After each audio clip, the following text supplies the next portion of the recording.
Sindhumati ma'am as well as 10 resource persons. So upon this great matter, we are all are happy. So let us discuss about that. Yes, sister, thank you for giving us a point to discuss here.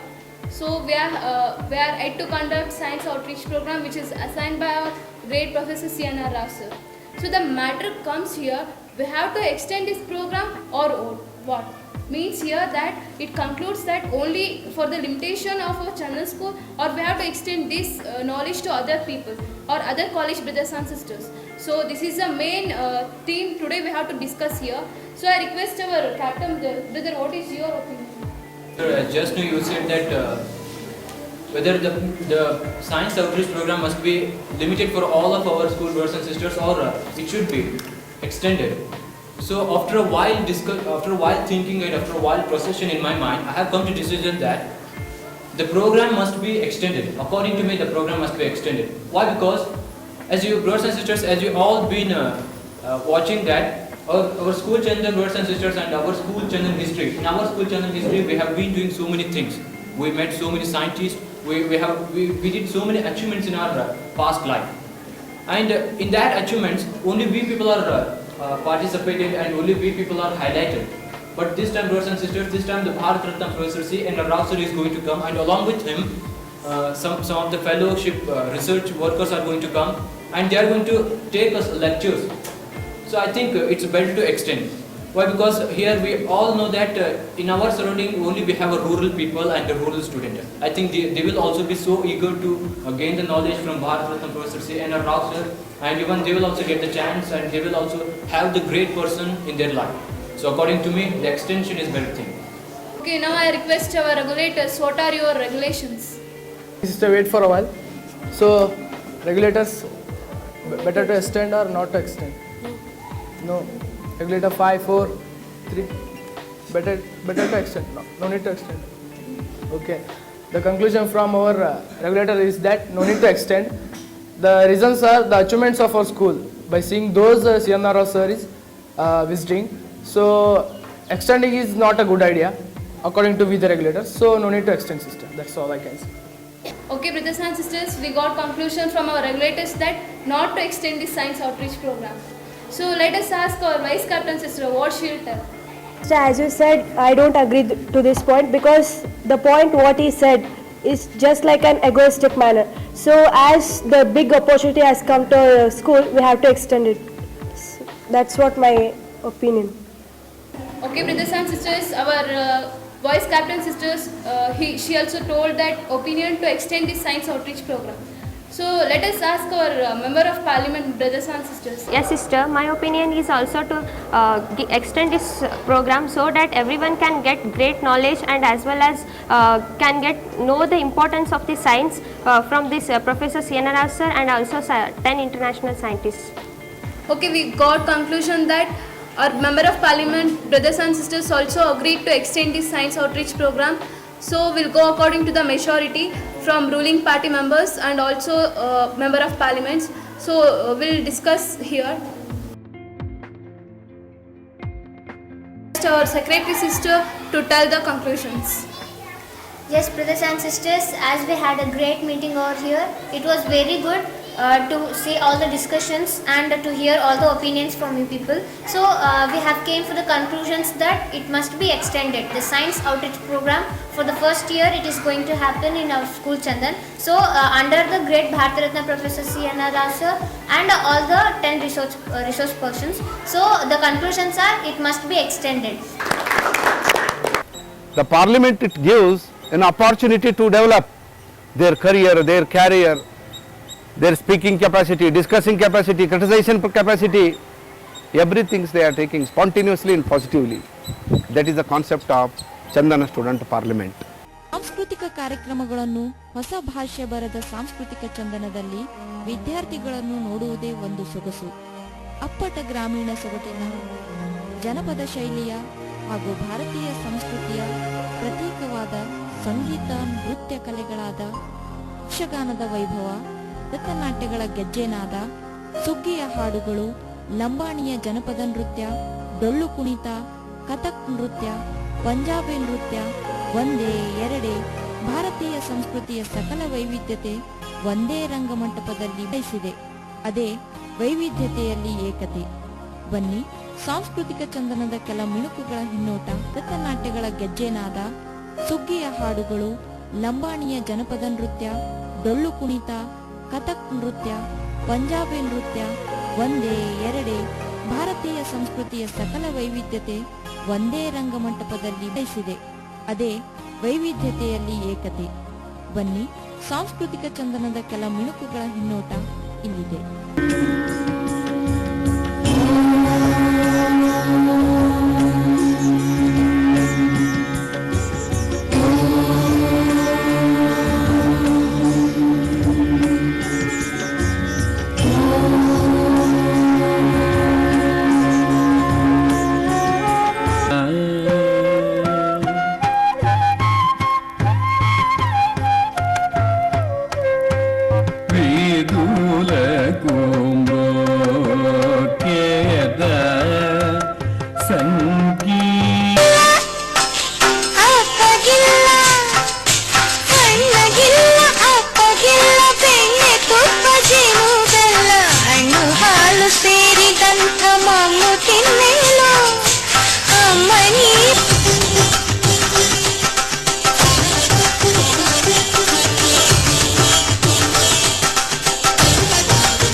ಬಿಂಬ ವ್ಯೋಮದ ಗೂಢಗತಿಯ ಬಿಂಬ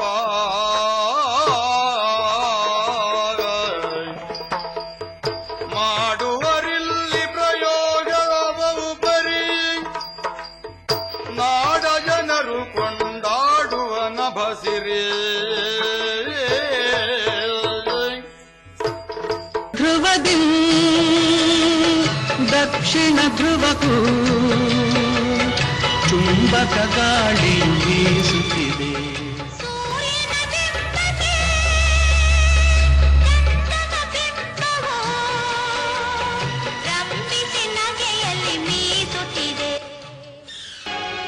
ಸಮರದೋ ಹಗಲಿರುಳು ನೆರಳಂತೆ ತಲೆ ಕಾಯ್ದು ವಿಜಯಗಳ ಮಾಡಿ ಜಯವ ತಂದಿತ್ತ ಆಯದು ನಂದನ. ಎಲ್ಲದಕ್ಕೂ ಕಾರಣನು ಶ್ರೀಕೃಷ್ಣ ಪರಮಾತ್ಮ. ನಿಲ್ಲದೆ ಬಂದ ನೀನು ತೃಣಕ್ಕೆ ಸಮಾನ.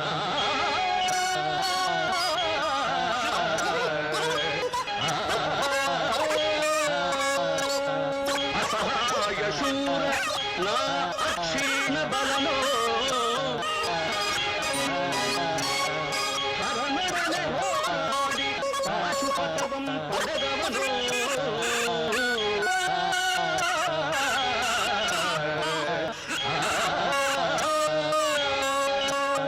ಅಸಹಾಯ ಶೂರ ನಾ ಅಕ್ಷೀಣ ಬಲನೋ ಹರನರನೆ ಹೋರಾಡಿ ಪಾಶುಪತವಂ ಪಡೆದವನೋ.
तुझी माऊली वारी संकटाला, अगाध महिमा तुझी माऊली वारी संकटाला, आई कृपा करी माझ्यावरी.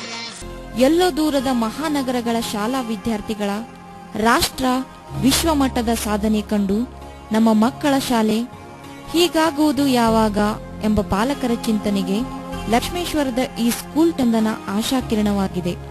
ಪಾಲಕರು ಚಂದನ ಶಾಲೆಯ ಬಗ್ಗೆ ಏನು ಹೇಳುತ್ತಾರೆ ಕೇಳೋಣವೇ? Here the environment is also natured and good cultured. The education is the strongest weapon which we can change the whole world. Like this school students will change the future of our nation. I feel proud about this school. Thank you. We are very happy that our children are studying in this reputed school. Even the staff is very good, and our children will be having a great futures in their early life. ನಮ್ಮದು ಸ್ಕೂಲಿಂದ ಸಂಬಂಧ 12 ವರ್ಷದಿಂದ ಇದೆ. ಆ ಸ್ಕೂಲಿನ ಬಗ್ಗೆ ಹೇಳಬೇಕಂದ್ರೆ ತುಂಬ ಇದೆ. ನನ್ನ ಮಗಳು ಸ್ಕೂಲ್ ಬೇಕು, ನನಗೆ ಮನೆಯೇ ಬೇಡ ಅಂತಿದ್ಲು. ಹಾಗಾಗಿ ನಮ್ಮ ಸ್ಕೂಲಿಂದ ಎಷ್ಟು ಒಬ್ರಿಗೊಬ್ರು ಸಂಪರ್ಕ ಅಂದರೆ ಭಾಳ ತುಂಬ ಸಂಪರ್ಕ ಇದೆ. ಇಲ್ಲಿ ಬರೋ ಹುಡುಗರಿಗೆ ಹೆಂಗೆ ಕಲಿಸ್ತಾರೆ, ಹೆಂಗೆ ಅವ್ರಿಗೆ ಅತಿಥಿ ದೇವೋಭವ ಅಂದರೆ ಏನು ಅಂತ ಹೆಂಗೆ ಏನದು ಮನೆಗೆ ನಾವು ಕಲಿಸೋದಿಲ್ಲ. ಹಂಗಾಗಿ ಮಕ್ಕಳು ನಮಗೆ ಕಲಿಸ್ತಾರೆ. ಮನೇಲಿ ಬಂದು ನಮಗೆ ಟೀಚರ್ಸ್ ಹಿಂಗೆ ಹೇಳಿದರು, ನಮ್ಮ ಪಾಲಕರು ಹಿಂಗೆ ಇದನ್ನು ಮೇಡಮ್ ಹಿಂಗೆ ಹೇಳಿದರು, ನಮ್ಮ ಫೌಂಡರ್ ಸರ್ ಹಿಂಗೆ ಹೇಳಿದರು ಅಂತ ಹಿಂಗೆಲ್ಲ ನಮಗೆ ಕಲಿಸ್ತಾರೆ. ಆ ಥರ ನಮ್ಗೆ ಇಲ್ಲಿ ಒಂಥರ ಅವ್ರಿಗೆ ಸ್ಕೂಲಿಂದ ನಮಗೆ ಅಂದ್ರೆ ಅಷ್ಟು ಭಾವನೆ ಇದೆ. ನನ್ನ ಮಗಳು ಆಸ್ಮಾ ಅಂಥೇಳಿ ಇಲ್ಲೇ 1ನೇ ತರಗತಿ ಇಲ್ಲಿ ಓದ್ತಿದ್ದಾಳೆ. ಅಂದರೆ ತನ್ನನ್ನೇ ತಾನು ಟಾಪ್ ಆಫ್ ದಿ ವರ್ಲ್ಡ್ ಎಂದು ದೃಢವಾಗಿ ನಂಬುವ ಉತ್ಸಾಹದ ಬೋಧನೆ ಇದು ಕೂಡ ನಿರಂತರ. ಚಂದನ ವಿದ್ಯಾ ದದಾತಿ ವಿನಯ. ಚಂದನದ ವಿದ್ಯೆಯ ಕಂಪು ಪ್ರಭಾವ ಅಂತಹುದು. ಕಾರಣ ಇಲ್ಲಿನ ಶಿಕ್ಷಣದಲ್ಲಿ ಸಿಗುವ ಸ್ಪಿರಿಚುಯಲಿಸಂ, ಆಧ್ಯಾತ್ಮಿಕತೆ, ಎಥಿಕ್ಸ್, ನೈತಿಕತೆ, ಹ್ಯೂಮನಿಸಂ, ಮಾನವೀಯತೆ, ರ್ಯಾಷನಲಿಸಂ, ವೈಚಾರಿಕತೆ, ಸೈಂಟಿಸಿಸಂ, ವೈಜ್ಞಾನಿಕತೆ, ಈ ಎಲ್ಲವುಗಳನ್ನು ಮಗುವಿನ ದೈನಂದಿನ ಬದುಕಿನಲ್ಲಿ ಮಿಳಿತಗೊಳಿಸಿ ಗ್ರಾಮೀಣ ಮಣ್ಣಿನ ಸೊಗಡಿನಲ್ಲಿ ಭಾರತೀಯ ಸಂಸ್ಕೃತಿಯ ಅಡಿಪಾಯದ ಕನ್ನಡ ಧ್ವಜ ಕೈಯಲ್ಲಿ ಹಿಡಿದಿರುವ ಆಧುನಿಕ ಜಗತ್ತಿನ ಸ್ಪರ್ಧೆಗೆ ಚಂದನದ ವಿದ್ಯಾರ್ಥಿಗಳನ್ನು ತಯಾರು ಮಾಡುವುದು ಇದರ ಗುರಿ. ಈ ವಿದ್ಯಾರ್ಥಿಗಳು ದೇಶದ ಪ್ರಜೆಗಳಾಗಿ ದೇಶಕ್ಕೆ ಆಸ್ತಿಯಾಗುವುದು ಖಂಡಿತ. ಸ್ಕೂಲ್ ಚಂದನದ ಧ್ಯೇಯ ವಾಕ್ಯವೂ ಇದೇ ಆಗಿದೆ. ಮಕ್ಕಳಿಗಾಗಿ ಆಸ್ತಿ ಮಾಡಬೇಡಿ, ಮಕ್ಕಳನ್ನೇ ಆಸ್ತಿಯನ್ನಾಗಿ ಮಾಡಿ. ಇದೇ ಚಂದನ.